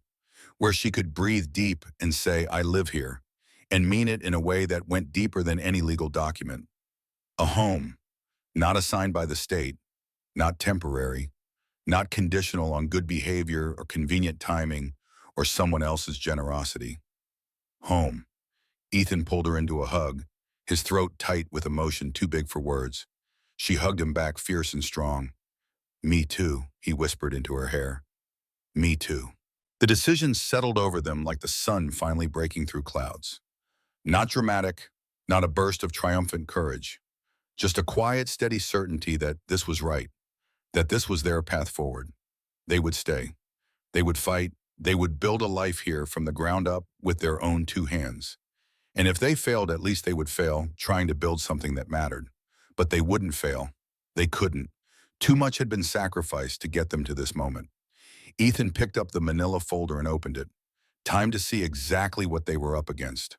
Time to understand the full scope of what his grandfather had left them. The first document was the loan agreement, dated March 15th, 1999. Thorn Capital Investment, ELLC, represented by Marcus A. Thorn, lending $45,000 to Thomas Eugene Brooks at an annual percentage rate of 18.9% compounded monthly. Ethan did the math in his head. Compounded monthly, that rate was absolutely predatory, nearly 20%, on a loan that was supposed to help save a farm. He flipped through the pages reading the dense legal language. There it was buried on page 7 in 8-point font. In the event of default defined as failure to make payment within the specified grace period of 72 hours, lender retains the right to assume full title to the collateral property described herein. Not a lien, not foreclosure proceedings, full title, transfer of ownership. The land would just become Thorn's. In the grace period, 72 hours, 3 days, miss a payment by even half a week and everything was gone. It was evil. There was no other word for it. The next document was his grandfather's ledger. 20 years of payments recorded in careful, precise handwriting. The dates, the amounts, every single $847 payment documented. Ethan ran his finger down the columns, adding as he went. The total was staggering. Over $200,000 paid on a $45,000 loan. And according to the latest statement, which was dated August 2023, the month his grandfather had died, there was still $22,800 owed. The system was designed so you could never pay it off. The interest accumulated faster than you could pay it down. You were meant to drown, slowly struggling until the moment you missed a payment and lost everything. Beneath the ledger were the affidavits. 4 of them, each notarized, each telling essentially the same story. Walter Chen lost 80 acres in 2018 after a drought destroyed his wheat crop and he missed 2 payments. Sarah and David Martinez lost 120 acres in 2020 after medical bills from David's heart attack forced them to choose between paying Thorn or paying the hospital. Robert Morrison, Earl, he'd managed to keep his land but lost his house and nearly everything else in 2017. The affidavit detailed how Thorn had called him personally offering to help by restructuring the loan with even worse terms. James Sullivan lost his family's 200-acre farm in 2021, the land his great-great-grandfather had homesteaded in the 1870s. Gone to pay a debt that had originally been $12,000 but had ballooned to $90,000 over 15 years. Every single piece of land had been snapped up by Ridgeview Estates, LLC, a company whose registered agent was Marcus A. Thorn. It was a pattern, a system, a machine designed to extract wealth and land from desperate people. And his grandfather had documented it all, had collected the evidence, had built the case that could expose Thorn completely. But he'd also known that exposure might not be enough, that Thorn's lawyers were good and his operation was technically legal if morally bankrupt, that a court case could take years and cost money they didn't have. So instead, he'd saved the money, given them the choice, given them the power to end it on their own terms. Ethan looked at Riley. We need to call the lawyer, Henderson, from the letter. Now, as soon as we can get to a phone. But first they needed electricity. They needed to make the generator work. They needed light and power and the basic infrastructure of civilization. Ethan found his grandfather's old cell phone on a charging cradle near the cot. It was a simple flip phone from another era, the battery long dead. But the charger was there, still plugged into the wall. If they could get power, they could charge it. The generator sat in the corner like a mechanical god waiting to be awakened. It was old, probably from the 1990s, covered in dust and grease. But as Ethan examined it, he realized it had been maintained. The air filter was relatively clean. The oil looked fresh. His grandfather had been keeping it ready just in case. Ethan had never worked on a generator before, but he'd watched YouTube videos back when they had internet access at the Miller house. He'd been curious about mechanical things, about how engines worked. Now that curiosity might save them. He found a manual tucked under the generator, protected in a plastic bag. Yellowed pages covered in diagrams and instructions. He read through it carefully, then got to work. Clean the carburetor, check the fuel line, verify the spark plug, prime the engine. It took 2 hours of patient, methodical work. His hands got black with grease and oil. He skinned his knuckles twice. But finally, with the manual spread out on the floor beside him And Riley, watching with hope in her eyes, he was ready. He pulled the starter cord. Nothing. Pulled again. A sputter. A cough. Third time. The generator roared to life with a sound like thunder, belching blue smoke and rattling like it might shake itself apart. But it ran. It ran. The sound was deafening in the metal confines of the workshop, but it was the most beautiful sound Ethan had ever heard. The sound of power, the sound of possibility, the sound of taking control. He plugged in the work lights. One by one they flickered to life, harsh fluorescent bulbs casting the workshop in brilliant white light for the first time in who knew how long. The space was bigger than he'd realized. 60 feet long at least, 30 feet wide. The curved ceiling rising 18 feet at the center. All that space had been Thomas Brooks's domain, his kingdom of wood and metal and creation. And now it was theirs. Riley walked slowly through the lit space, turning in circles, her face filled with wonder. "It's huge," she breathed. Ethan plugged in the phone charger. The little LED light came on. Green, charging. They had power. They had light. They had a phone that would soon work. They had a choice to make and the means to execute it. While the phone charged, Ethan went through the documents again, this time more carefully. Making notes. Understanding the full scope of what they were dealing with. The numbers were clear.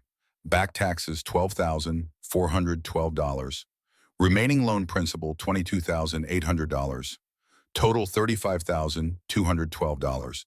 They had exactly $35,000 in the case.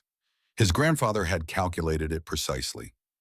It would take every penny, leaving them with nothing. But it would clear the title.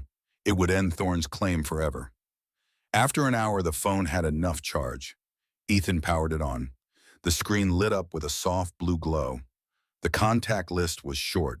Hardware store, Doc, Jake, and Henderson.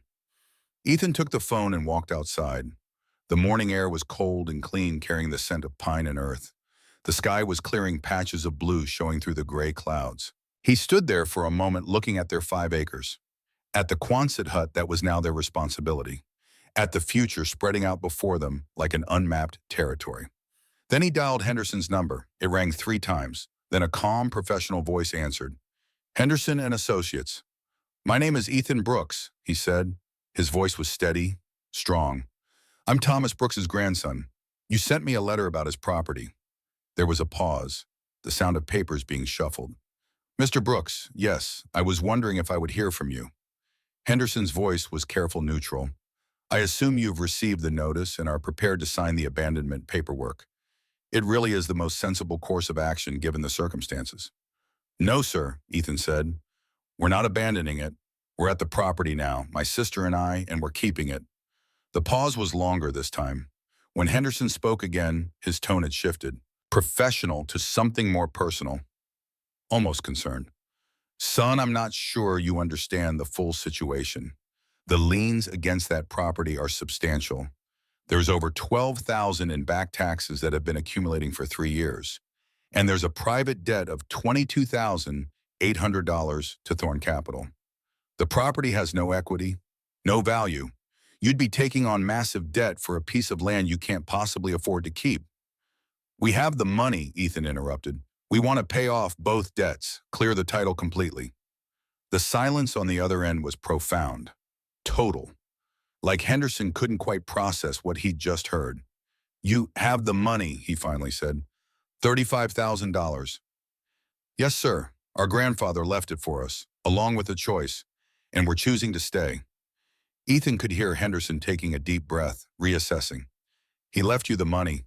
Thomas left you enough to pay off the debts." "Yes, sir. He also left us other things. Documents about Marcus Thorne, about his lending practices, affidavits from other farmers, a ledger showing 20 years of payments, evidence." Another pause. This one charged with something different. Not confusion, understanding, maybe even satisfaction. "I see," Henderson said slowly. "Thomas always was a thorough man and stubborn. God, was he stubborn. Mr. Brooks, let me be frank with you. I've known about Thorne's operation for years. I've represented 3 of the people in those affidavits. I lost every case. Thorne's lawyers are good, and he's careful to stay just barely on the right side of legal. Taking him to court would be expensive and time-consuming, and you'd probably lose. We don't want to take him to court, Ethan said. We just want to pay what's legally owed and end his claim on our property. Smart, Henderson said. Very smart. All Thorne cares about is money. If you pay him off, he'll move on to the next target. No drama. No fight. There was a pause. Can you stay on the property for a few days? While I make some calls, I need to contact Thorne's lawyers. The county tax office arranged for the payments to be processed properly. Ethan looked at the Quonset hut, at Riley standing in the doorway backlit by the work lights, at the land that was almost theirs. This is our home, Mr. Henderson. We're not going anywhere. He could hear the smile in Henderson's voice. Good, that's good. I'll call you back within 48 hours. Don't talk to anyone else about this, especially not Thorne or anyone from his company. Understood. Understood. And Mr. Brooks, your grandfather would be proud of you. The line went dead. Ethan stood there, phone in hand, feeling the weight of what they just set in motion. There was no turning back now. They declared their intention. Put down their marker, said to the world, we're standing our ground. He walked back to the hut. Riley was waiting. What did he say? He said he'll handle it, make the payments, get us clear title.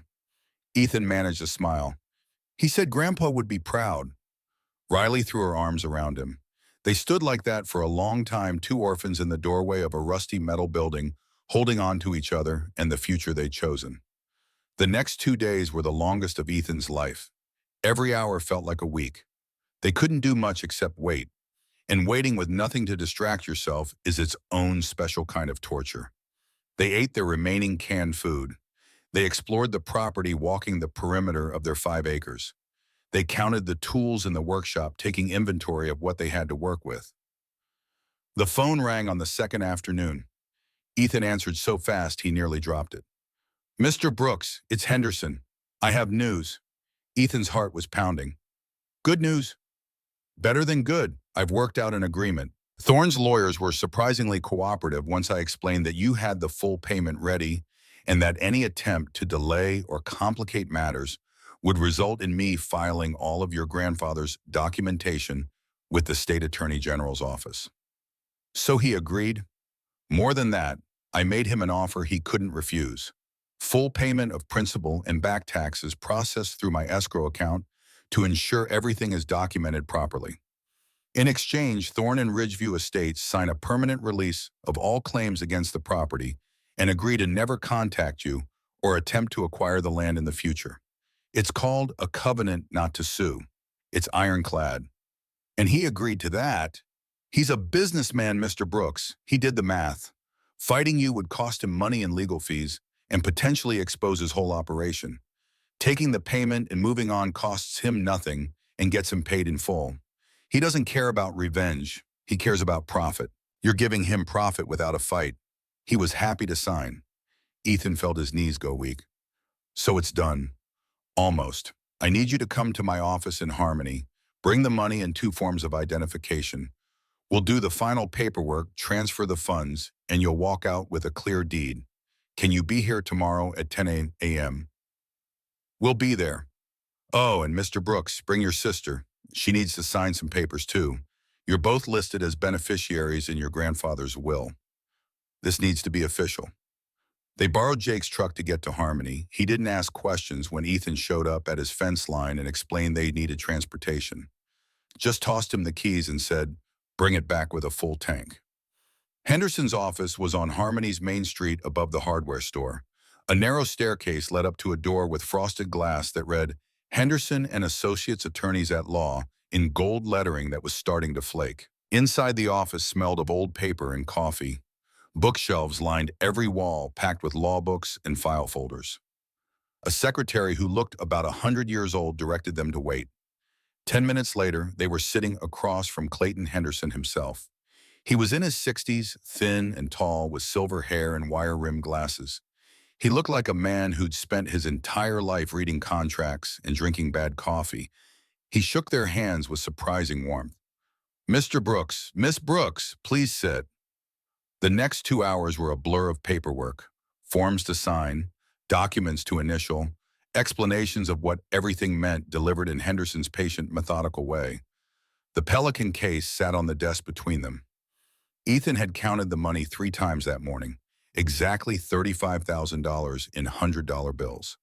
Henderson counted it again methodically using a bill counter that whirred and clicked. When he was done, he wrote out 2 cashier's checks, one to Howell County tax collector for $12,412, one to Thorn Capital Investment, LLC, for $22,800.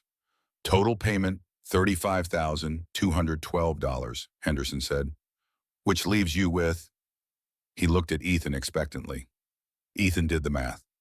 Negative $212. Henderson smiled slightly. Your grandfather's calculations were off by a bit. Interest accumulated a bit more than he expected in his final months. He pulled out his wallet and counted out $212 in cash. Consider this a gift. From me. Your grandfather and I served in Korea together.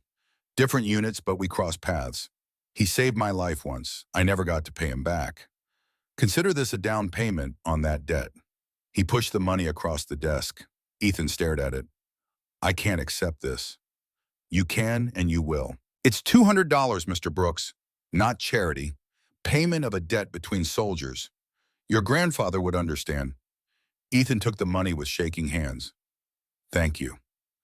Henderson executed the payments that afternoon. Wire transfers to the county and to Thorne's escrow account. Everything documented, everything official. Then he pulled out a single piece of paper and slid it across the desk. This is what you came for. It was a property deed. County of Howell, State of Missouri. Property ID number 1522-180003. 5 acres on Route 9, Sparrow Creek Township. Owners Ethan Marcus Brooks and Riley Ann Brooks. Clear title. No liens, no encumbrances, no claims, free and clear. Ethan stared at it, unable to quite believe it was real. Their names, in ink, on an official document that said they owned something. That said they belonged somewhere. Riley reached out and touched the paper like it might disappear. Congratulations, Henderson said quietly. You're now the sole owners of 5 acres and 1 Quonset hut in Sparrow Creek, Missouri. They walked out of that office into the afternoon sunlight carrying a clear deed and $212. Everything else was gone. They were landowners and they were broke, but they were free. Riley held the deed in both hands as they walked down Harmony's main street. She kept looking at it, reading their names over and over. We really did it, she said. Ethan looked back toward the north, toward where their land lay 20 miles away, toward the work that waited for them, the winter that was coming, the challenges they couldn't even imagine yet. No, he said, we're just starting. The first day back on their land as actual owners felt different somehow. The same rust-streaked metal walls, the same concrete floor stained with decades of oil and work, the same musty smell of a place that had been sealed too long. But now it was theirs, legally, irrevocably theirs. The temperature had dropped overnight, 28 degrees according to the old thermometer hanging on a nail outside the small living area. November in Missouri. Winter was coming and they had $212 of metal shell with gaps in the walls and absolutely no idea what they were doing. Ethan took inventory with the cold practicality of someone who couldn't afford sentiment. The Quonset hut had no insulation to speak of. The wood stove worked but ate through firewood at an alarming rate. They had 6 cans of beans left, 2 cans of corn, and a box of stale crackers that had probably been there since before their grandfather died. The well pump worked, which was a miracle, but the water came up ice cold. The generator had maybe a quarter tank of gas remaining. Riley stood in the middle of the workshop space, slowly taking it all in with new eyes. The eyes of an owner rather than a visitor. It's really ours, she asked, though she'd asked the same question yesterday. And the day before. Every rusted inch of it, Ethan confirmed. She smiled then, a real smile. The first truly unguarded smile he'd seen from her in 5 years. Maybe longer. They started with cleaning. It seemed like the only logical place to begin when you inherited a lifetime of accumulated mess. You can't build on top of decay. You have to clear it away first down to the foundation and start from there. The first 3 days were spent hauling junk out of the workshop. Broken farm equipment that had rusted into abstract sculptures of its former function. Old tires that had gone hard and cracked with age. rotted tarps that fell apart in their hands like tissue paper, mountains of stuff that Thomas Brooks had kept for reasons now lost to time and death. But buried in the junk hidden like treasure in a dragon's hoard were valuable things. Vintage hand tools that just needed oil, and a wire brush to restore them to working condition. Scraps of beautiful hardwood carefully stored in wrapped oak and walnut and cherry, the good stuff that cost a fortune at any lumberyard. Boxes of brass hinges and drawer pulls, old glass doorknobs, the kind of hardware you couldn't find anymore. A man's lifetime of accumulated materials, waiting for projects that would never be finished by him, but might be completed by someone else. They loaded the real junk into Jake's truck when he came by unasked on day 3. He'd apparently heard through the small town grapevine that the Brooks kids were trying to make a go of it. Said he was heading to the salvage yard anyway, might as well take their stuff. The salvage yard operator was a gruff man named Dutch who looked at their pile of scrap metal and old equipment with the practiced eye of someone who could see value where others saw trash. $340, he said, counting out bills from a roll he kept in his front pocket. It felt like winning the lottery, like found money from heaven. With that windfall, small as it was, they could think about winter without immediate panic, could buy real food instead of eating expired cans, could start to think about improvements instead of just survival. The next 4 days they spent cleaning the concrete floor. Hands and knees work, steel brushes and buckets of water heated laboriously on the wood stove because the well water was too cold to touch for more than a few seconds. Riley's hands blistered within the first hour. Ethan's back seized up into knots of pain by the end of day 1. But they kept at it. Slow, painful, methodical progress. The floor transformed from black oil-stained concrete to something closer to its original pale gray. You could see the aggregate in the concrete now, the small stones mixed into the cement. You could see the careful way it had been poured and finished probably by Ethan's great-grandfather 70 years ago. On day 7, they tackled the windows. High up on the curved walls, almost impossible to reach without a ladder they didn't have.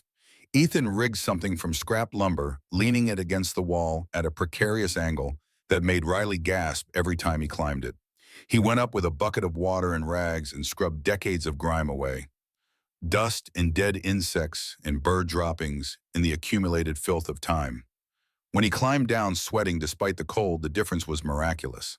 Sunlight flooded the entire space for the first time in years, maybe decades. Dust particles danced in the beams of light like snow in a shaken globe. The whole workshop seemed to exhale, to wake up, to remember what it had been built for. Riley stood in the center of the space, spinning slowly with her arms out, light washing over her face. She looked up at the curved metal ceiling high above, at the way the light played off the corrugated surface. "It's beautiful," she whispered. And it was. Not clean yet, not finished, not warm or comfortable, but beautiful in the way that potential is beautiful, in the way that a blank canvas is beautiful to a painter who knows what it could become. The electrician came on day 8. Earl had recommended him, said his name was Frank, and he was honest and wouldn't overcharge. Frank was in his 60s, moved slow, but with the economy of motion that comes from doing the same skilled work for 40 years. He spent 2 hours checking the wiring their grandfather had installed, grunting, occasionally making notes on a pad he kept in his shirt pocket. Ethan watched him work, trying to learn, trying to understand what the man was looking for. "It's old," Frank said, finally standing with one hand on his lower back. "But it's good work, real good work. Your grandfather knew what he was doing. Military training, I'd guess. They taught wiring in the service back then." He consulted his notes. "I'll need to replace the main breaker and add a few circuits to bring it up to code. But the bones are solid. $200 for parts and labor if you help me with the heavy lifting." They paid him with money from the salvage yard. When he flipped the main breaker late that afternoon and the overhead lights flickered on with the electric hum that sounded like civilization itself, Ethan and Riley just stood there grinning at each other like idiots. Electricity, the most basic thing in the modern world, something every house in America had. But to them in that moment, standing in their workshop with lights blazing for the first time, it felt like magic, like they'd conjured fire from stone. With the lights and the clean space, they could finally see the full scope of what they were working with. The workshop was massive. 60 feet long, Ethan measured by walking heel to toe, 30 feet wide. The curved ceiling rose to 18 feet at the center peak, probably 1,800 square feet of open space. All of it had been Thomas Brooks's domain, his kingdom of wood and metal and creation. And now it was theirs, all of it. But they needed to make part of it livable before winter truly set in. Ethan found his grandfather's woodworking books on a shelf in the living area, dusty and water-stained but readable. He spent the evenings reading by the light of a work lamp. How to measure, how to cut, how to join boards so they'd stay true and strong. The language of carpentry written in careful diagrams and terse practical instructions. His first attempts were humbling. The first wall he tried to build to partition off a bedroom was crooked, the top corner gapping by almost 2 inches. He stared at it in frustration, wanting to tear it down and start over. Riley stopped him with a hand on his arm. "It's our first wall," she said quietly. "Of course it's not perfect. We'll get better." She was right. By the second wall, he'd figured out how to use a level properly, how to check for plumb before nailing anything permanent. By the third wall, he understood viscerally why the old carpenters said measure twice and cut once. By the fourth wall, his hands had developed the feel for the work, the muscle memory that makes the difference between forcing wood into submission and letting it settle naturally into place. They built partitions in the small area that had been Thomas's living space, creating 2 tiny bedrooms barely big enough for a cot in each, and a small common area with space for the wood stove, a table, and not much else. The wood came from the lumber their grandfather had stored so carefully. Good dry pine, some oak, even some walnut for trim work. The man had been preparing for something, storing materials for projects he must have known he'd probably never complete. But he'd save them anyway. For his grandchildren, maybe. For this exact moment, it took 3 weeks to finish the basic walls. 3 weeks of sawing and hammering and cursing creatively when boards didn't fit, or nails bent, or measurements somehow came out wrong despite being checked twice. 3 weeks of splinters driven deep under fingernails and sore muscles that screamed at the end of each day. But also 3 weeks of the slow, deep satisfaction that comes from watching something take shape under your own hands, from building something real. The first night Riley slept in her own bedroom with an actual door that closed, giving her privacy. For the first time since they'd left the Miller house, she knocked on the wall between their rooms. "Good night, Ethan." "Good night, Riley." Her voice was different, lighter, like some weight had lifted. Ethan lay in his own small room and felt something close to peace. Not happiness, exactly. They were too tired and uncertain for happiness. But peace. The peace that comes from knowing you're exactly where you're supposed to be, doing exactly what you're supposed to be doing. But winter was coming hard and fast, and peace was a luxury they couldn't afford to rest in for long. Earl started showing up every 2 weeks or so, always with some excuse, but always bringing food. Bags of vegetables from his root cellar. Winter vegetables, potatoes and carrots and borrowed turnips that would keep. Jars of canned tomatoes his late wife had put up years ago, the dates written on the lids in faded marker. "Don't let pride keep you hungry," he'd say, setting the bags down just inside the door and leaving before they could properly thank him or offer anything in return. It established a pattern that taught Ethan something about how life worked out here. Earl gave them vegetables, not as charity, but as the opening move in a relationship. And Ethan responded the only way he could, by showing up at Earl's property a few days later to do odd jobs. Fixing a section of fence that had come down, splitting a cord of firewood, cleaning out gutters before the snow came. Not payment exactly, not a transaction. Something older and more fundamental than that. Reciprocity. The way small communities had always worked back before everything became money and contracts. Jake came by in week 6 and found them struggling with the well pump, which had seized up mysteriously overnight. Ethan had no idea how to diagnose the problem, much less fix it. He'd been staring at it for an hour, turning wrenches at random, hoping for divine intervention. Jake spent 3 hours patiently showing him how to troubleshoot it, how to identify a sediment blockage versus a mechanical failure, how to replace a worn seal without damaging the threads, how to prime the pump properly so it would pull water up from the aquifer 60 feet below. "How much do I owe you?" Ethan asked when the pump finally coughed back to life, water gushing into the bucket they'd positioned underneath. "Nothing. Your grandpa helped my uncle fix his tractor once, probably 10 years ago. Didn't charge him a dime. That's just how things work out here." Jake wiped his hands on a rag and climbed into his truck. Then he paused, looking back. But if you figure out what you're doing with that workshop, I could use some custom shelving built for my garage. Got too many tools, nowhere to put them. I'd pay for that. It was the first hint of how they might actually make this work long term, how they might earn money doing something other than minimum wage labor in town. The workshop was full of tools and equipment for building things. Ethan was learning how to use them slowly and painfully, but learning. There might be a path forward here. A woman named Sarah stopped by one Saturday morning in November. She lived about 2 miles down the road, though you couldn't see her house from theirs through the trees. She was maybe 45 with kind eyes and hands that showed decades of hard work. Heard there were kids trying to make a go of it out at the old Brooks place, she said by way of introduction. Thought you might like some bread. The bread was still warm from her oven wrapped in a cloth that smelled like cinnamon and yeast.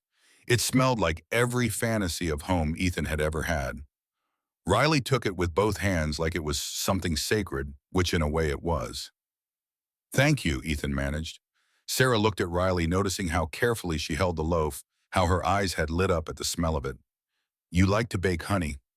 Riley nodded, suddenly shy in the way she got around new people.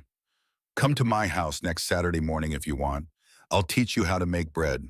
It's easier than people think, and everyone should know how. It became a weekly ritual that meant more than Ethan fully understood at first. Every Saturday morning, Sarah would pick Riley up in her old Subaru and bring her to a warm kitchen that smelled perpetually of yeast and flour and vanilla. She taught her to knead dough to understand the feel of it as it developed gluten and became elastic under your hands. To proof it properly, to shape loaves, to know when it was ready for the oven by look and touch. And for those few hours each week, Riley looked like just a kid again. Not a survivor, clawing her way through a hard life. Not an orphan making do. Just a 15-year-old girl learning to bake bread in a warm kitchen with a patient teacher. By week 10, Riley was making her own loaves in their small oven at the workshop. The first one came out with a golden crust and a perfect crumb structure that would have made any professional baker proud. Ethan's face when he tasted it, when he saw what she'd made, was complicated. Pride that she was learning and growing and becoming skilled at something. Heartbreak because it reminded him she was growing up in this hard place that their childhood had been stolen, and this was what they had to replace it. But Sarah saw something else. You're really good at this, Riley. Natural talent. You should sell these at the farmer's market come spring. People would buy them, trust me.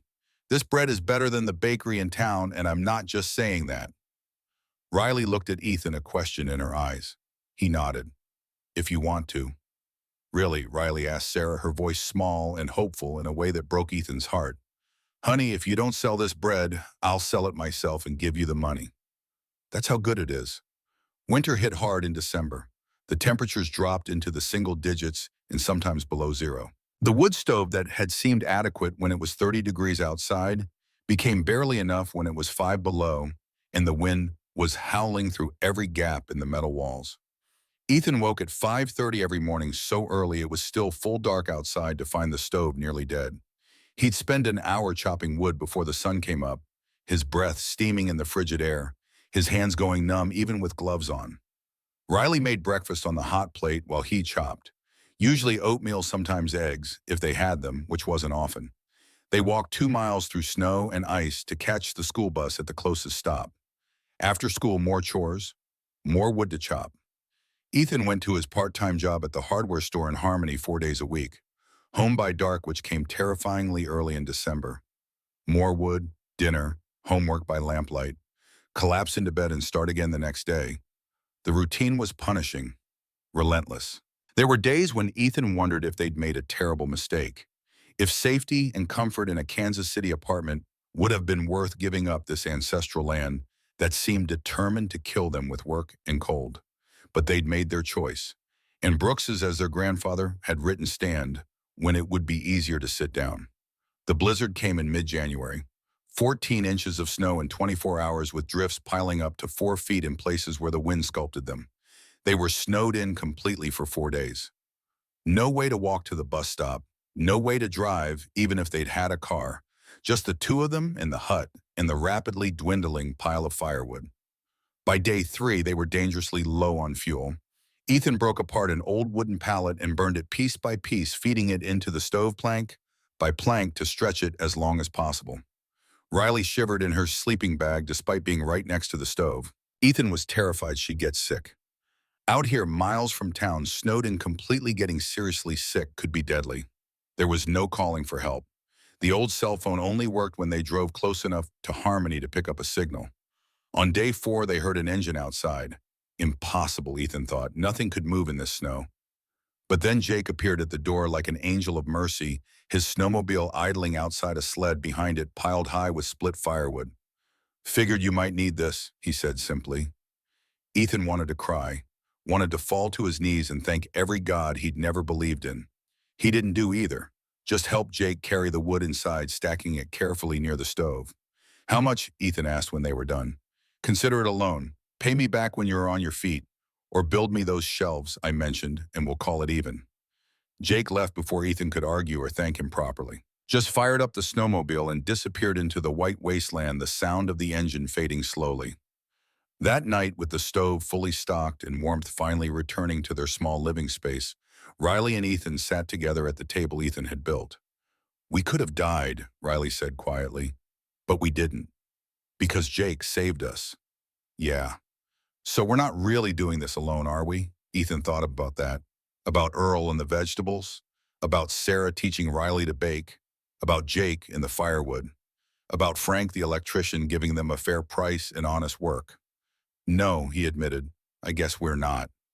Money was the constant worry that winter, a low-level anxiety that never quite went away. Ethan's hardware store job paid $11 an hour, 20 hours a week when business was decent. Call it $880 a month after taxes, maybe a little more, maybe a little less, depending on the hours they gave him. Expenses were minimal but relentless. Propane for the generator, $40 to $60 a month, depending on how much they ran it. Gas for Jake's truck when he let them borrow it, which they tried to keep to a minimum. Food at least $200 a month, even eating cheap. School supplies for Riley. Clothes when theirs wore out, though they were both wearing things that were getting threadbare. It was barely enough. They were making it just barely, but there was no margin for error. No buffer if something went wrong. But in week 12, something changed. Riley started selling bread at the Harmony Farmers Market on Saturday mornings. Sarah drove her into town and helped her set up a small table. 12 loaves at $5 each, plus biscuits and muffins when she had time to make them. She'd come home with maybe $100 on a good Saturday. $100 that she insisted on contributing to the grocery budget, counting it out onto the table with a pride that made Ethan's throat tight. It was the first time in her life she'd earned money. The first time she'd had something of value that people wanted to buy. And the look in her eyes when she handed over that money, the knowledge that she was helping, that she was contributing to building this life they'd chosen that was worth more than any amount of cash. Between them combining their earnings, they were making it, not comfortably, not easily, but making it nonetheless. Ethan's carpentry improved through necessity and repetition. He built a proper table for the common area bigger than the rickety one his grandfather had used. Then 4 chairs to go around it, the joints fitted carefully, the seats sanded smooth. Then shelves for their few books and belongings. Each project taught him something new. How to join wood so it wouldn't split over time. How to sand to different grits for different purposes. How to know when you'd sanded enough and when you were just wasting time in abrasive paper. How to apply finish in thin, even coats that would protect the wood without obscuring its grain. Jake commissioned the custom shelving he'd mentioned back in the fall, came by with measurements and ideas scrawled on a napkin.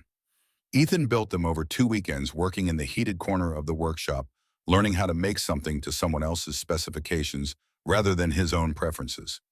Jake paid him $300 when the job was done. $300 for maybe 20 hours of work. It was the best hourly rate Ethan had ever earned in his life. More importantly, it was proof that the workshop could support them. That Thomas Brooks' legacy wasn't just land but skill. The ability to make things with your hands, to transform raw materials into finished products that people needed and would pay for. Word spread the way it does in small communities. Mouth to mouth, neighbor to neighbor. By February, Ethan had 2 more commissions. Custom cabinets for a kitchen remodel, a dining table for a young couple who just bought a farmhouse and wanted something that matched the character of the place. The work was good, honest, and it paid better than the hardware store ever would. Spring came slowly to Missouri, reluctantly releasing winter's grip. The snow melted in fits and starts through March. The ground thawed, turning to mud before finally drying out. And one Saturday in early April, Sarah showed up with an armload of seed packets in advice. "You've got good land here," she said, surveying their 5 acres with an experienced eye. "Should have a garden. Can't live on store-bought vegetables all your life. Too expensive, and half of them come from California anyway." They cleared a plot behind the hut, 20 by 30 feet to start with, Sarah said. "No point getting ambitious your first year. Better to grow a small garden well than a large garden poorly." Tilling by hand was back-breaking labor that made chopping firewood seem easy by comparison. Ethan's shoulders screamed. Blisters formed on his palms despite the calluses he'd developed over the winter. But Riley worked beside him, and together they turned the hard, compacted earth into something loose and friable. Something that might grow food. They planted, according to Sarah's instructions, tomatoes and beans and lettuce and herbs and summer squash. Riley tended the garden every day after school, like it was a sacred duty, talking to the plants the way Sarah had taught her, pulling weeds by hand, watching anxiously for any signs of disease or pests. When the first green shoots pushed through the brown soil, about 10 days later, she called Ethan over to see them, like it was a miracle on par with the loaves and fishes. Maybe it was. Two city kids, orphans, who'd spent their whole lives in foster care growing food from the earth. It felt impossible, against all odds. But there it was, green and growing and undeniably real. Ethan built a porch in April, his most ambitious project yet, and the first one he did purely for themselves rather than because they needed it for basic survival. He designed it on graph paper, first working out the dimensions and the load calculations, figuring out how much lumber he'd need and where he could salvage it versus what he'd need to buy new. Jake helped with the foundation posts, making sure they were level and sunk deep enough to handle frost heave. Then Ethan did the rest himself, framing the deck, laying the decking boards, building the railings, constructing a simple roof to keep off rain and provide shade in summer. It took 3 weekends of solid work. When he applied the last coat of weatherproof stain and stepped back to look at what he'd built, he felt something shift inside his chest. A porch, a simple wooden porch attached to a metal building in the middle of rural Missouri. Nothing fancy, nothing that would ever appear in a magazine. But it transformed the place, made it look less like an abandoned workshop squatted in by desperate kids and more like an actual home where people lived deliberately. They put 2 rocking chairs on it that Earl had given them, old but still solid. Riley lined the steps with potted herbs, basil and oregano and thyme. And that first evening, sitting on the porch, watching the sunset paint the sky orange and purple, Ethan felt something he hadn't felt in longer than he could remember. Contentment. Not happiness, which is too bright and unstable to last, but contentment. The deep satisfaction that comes from hard work completed, from building something with your own hands, from being exactly where you're supposed to be. Inside, visible through the window, warm light glowed from the lamps they'd strung up. Riley was doing homework at the table Ethan had built, her head bent over a textbook. The workshop looked lived in, loved, like a home. October came around again. 1 full year since they'd stood on the miller's porch with 2 duffel bags and nowhere to go. 1 year since they'd gambled everything on a desperate hope and a dead man's cryptic letter. Ethan sat on the porch he'd built, watching another sunset. He thought about the choice they'd made.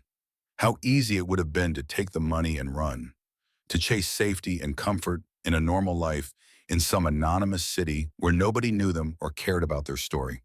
But this was real. They'd built it with their own hands, every nail and board and drop of sweat. Not just shelter, but home. Not given to them by the state or assigned by some social worker, but earned, chosen, fought for day after exhausting day. The sound of tires on gravel interrupted his thoughts. Ethan stood instantly tense. They didn't get unexpected visitors. Ever. And something about the sound of that engine, expensive and powerful, set his nerves on edge. A black Mercedes pulled up to the property, looking absurdly out of place on the dirt road. The car was spotless, despite the dust, probably cost more than their land was worth. A man got out, mid-50s, wearing an expensive suit that fit too well to be off the rack. cold, calculating eyes that reminded Ethan of a predator sizing up prey. Marcus Thorne. It had to be. Ethan had never seen a picture, but he knew anyway. His hands clenched into fists. Thorne looked at the Quonset hut with obvious disdain, his gaze traveling over the rust-streaked walls, the garden patch, the wooden porch that was clearly new construction. Then he looked at Ethan with an expression somewhere between pity and contempt. "So this is what $35,000 bought you," Thorne said, his voice smooth and cultured. "A rusted can and a plot of dirt." "It bought us freedom from you," Ethan said, keeping his voice steady. "That's priceless." Thorne laughed, a sound without warmth. "Freedom, look at this place. You're living in poverty, wearing threadbare clothes, working yourself to death for what your sister should be, in a nice foster home, somewhere with central heating and running water and access to a good school." Riley appeared in the doorway, drawn by the voices. "This is my home," she said, her voice clear and certain, "and it has heat and running water. We built it." Thorne's expression shifted as he reassessed the situation.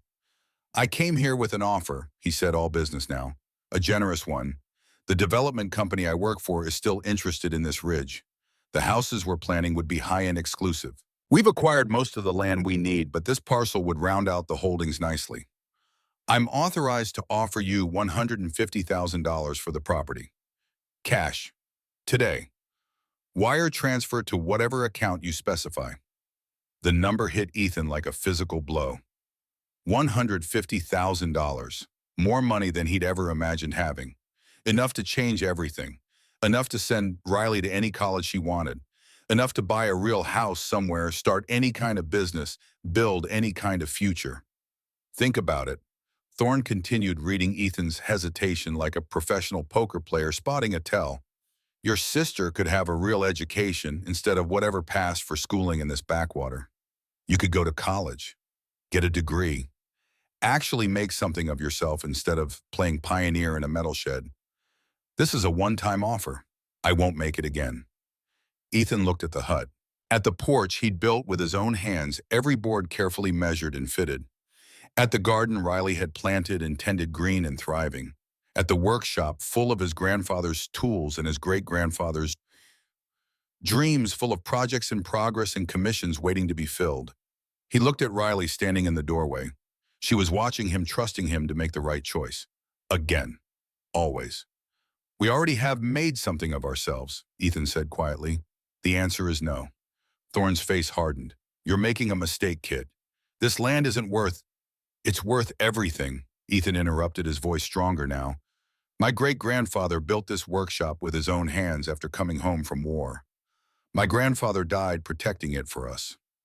My sister and I are building our lives here. You can't put a price on that. Some things matter more than money." "Everyone has a price," Thorne said coldly. "Not us, not anymore." Ethan took a step forward. "You need to leave. This is our property. You're trespassing." Thorne stared at him for a long moment, his expression unreadable. Then he looked at Riley, then back at the hut, then at Ethan again. Something in his face shifted. Not respect exactly, but recognition, understanding that he'd lost, really lost this time. "You'll regret this," he said, walking back to his car. "No," Ethan said with certainty. "We won't." They watched the Mercedes drive away, its taillights disappearing around the bend in the road.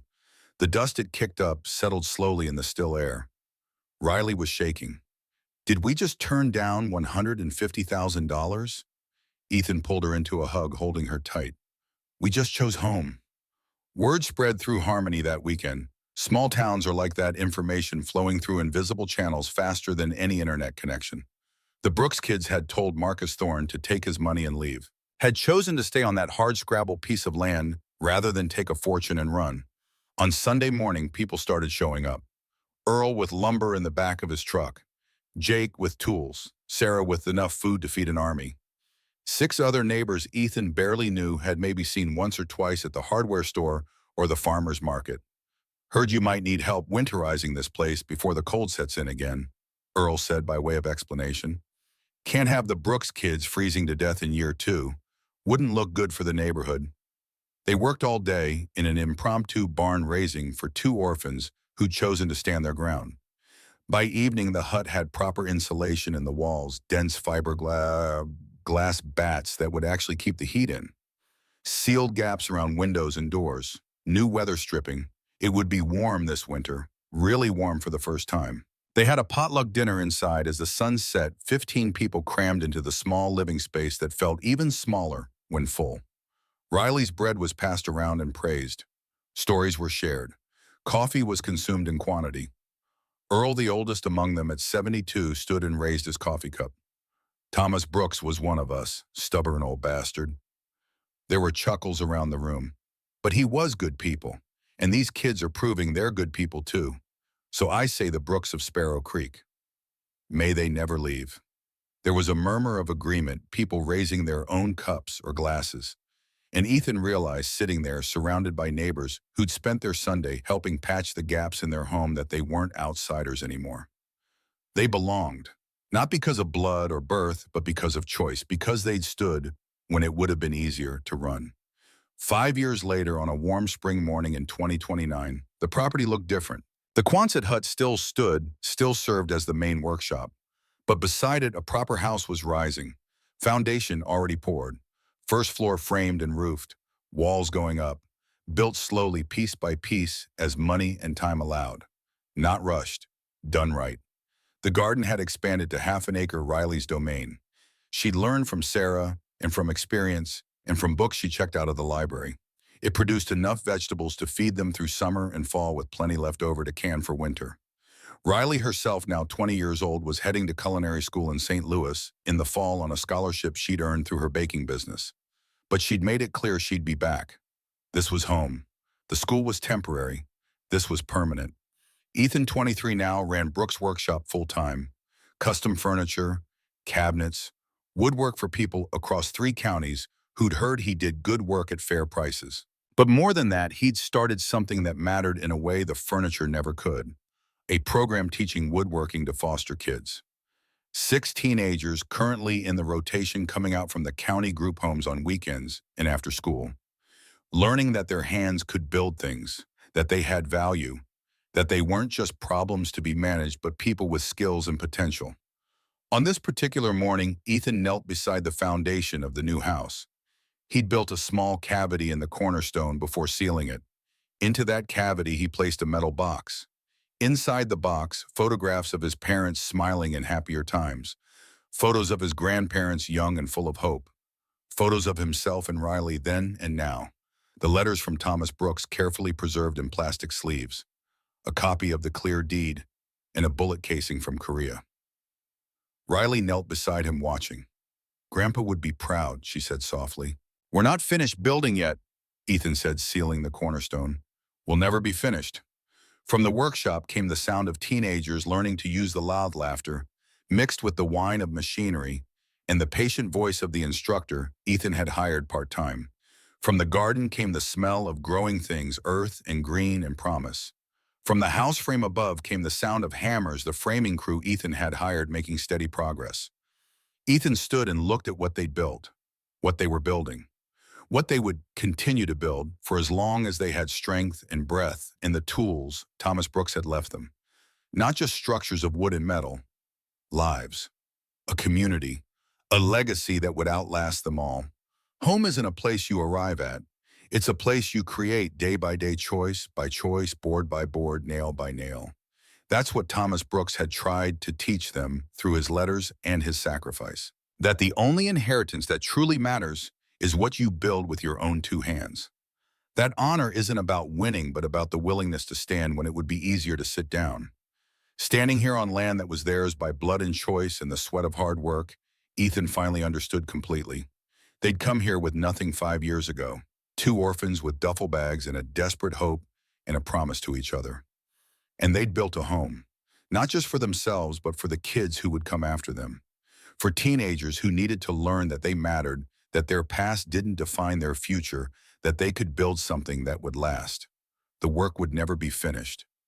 There would always be another project, another challenge, another choice between the easy path and the right one. But that was the point. Life wasn't about arriving, it was about building, it was about standing, it was about the choice made fresh every morning to keep going. The sun climbed higher into the Missouri sky. The day's work waited.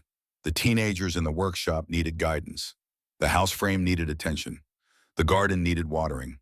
And Ethan Brooks, no longer an orphan, but a builder, a teacher, a man with roots deep in Missouri soil, went to meet it all with steady hands and a full heart. He was home.